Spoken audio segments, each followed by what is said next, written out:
Les prix des produits de grande consommation seront revus au bonheur des consommateurs. La question était au centre de la 9e session du cadre de concertation tripartite, administration publique, secteur privé, OSC, ouverte hier à Ouagadougou. Dans le Soum, une école a été incendiée hier nuit à Baraboulé, la localité où un enseignant avait été abattu il y a quelques jours par des terroristes.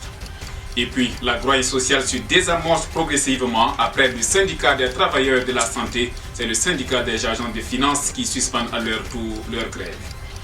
Voilà, mesdames et messieurs, le menu du journal de ce mercredi 15 mars 2017 sur la radio V24. Bonjour et merci de votre fidélité à nos programmes. L'école B de Baraboulé, localité située dans la province de Soum, à une trentaine de kilomètres de Guibo, dans le nord du Burkina, a été incendiée par des individus non identifiés. Ce mardi 14 mars 2017 a appris Burkina 24 auprès de sources sécuritaires et locales. Une autorité locale a fait état également de l'enlèvement d'au moins 2 personnes. Cette information n'a pas été confirmée pour le moment de sources sécuritaires. Baraboulé, c'est cette localité où un enseignant avait été tué ainsi qu'un visiteur dans une école le 3 mars dernier par les membres d'un groupe terroriste. Les syndicats avaient alors protesté réclamant de meilleures conditions sécuritaires. Le gouverneur de la région du Sahel a instauré un couvre-feu sur les jonctions de 17h à 6h du matin. Face à l'envolée des prix de certains produits vitaux, le ministère du Commerce a proposé hier mardi d'examiner les prix de 13 produits afin de soulager la souffrance des populations. C'était à l'ouverture de la 9e session du cadre de concertation tripartite, administration publique, secteur privé, société civile. Au cours de cette assemblée générale, les prix des produits de première nécessité seront examinés. Il s'agit notamment de celui du riz, des céréales locales, des huiles alimentaires, du sucre, de la farine de froment, du pain, du lait et des produits de laiterie, du savon, du ciment, du fer à béton, des tôles et des hydrocarbures. En rappel, c'est dans le but d'obtenir des prix consensuels qui prennent en compte les intérêts des consommateurs sans pour autant nuire à ceux des opérateurs économiques qu'il a été mis en place par décret du 23 juin 2011 un cadre de concertation regroupant le gouvernement, la société civile et les opérateurs économiques. Ce cadre de concertation a pour mission de proposer les prix pour les produits de grande consommation et faire des recommandations sur l'organisation de la production et la consommation. Une rencontre qui se tient 2 fois par an et vise au plafonnement et à la réduction des prix des produits de grande consommation. Je vous le disais en titre, les travailleurs du ministère en charge des Finances, après 40 jours d'arrêt de travail, viennent de suspendre leur mot d'ordre de grève, a-t-on appris hier mardi de sources syndicales. L'information relative à la suspension du mouvement a été livrée mardi après-midi par le secrétaire général du syndicat national des agents des finances SINAFI, Mohamed Savadogo. Conscient de la situation nationale et surtout des conséquences très préjudiciables que le maintien du mouvement pourrait créer, le SINAFI suspend le présent mouvement et invite l'ensemble des militants à reprendre le travail pour compter de ce jour 14 mars 2017, a déclaré Mohamed Savadogo.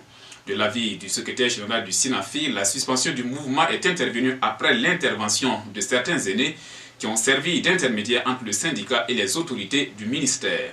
Et de souligner qu'après 1 mois et 10 jours de mouvement, il n'y a pas eu d'acquis en tant que tel, mais plutôt des engagements des autorités du ministère de tutelle.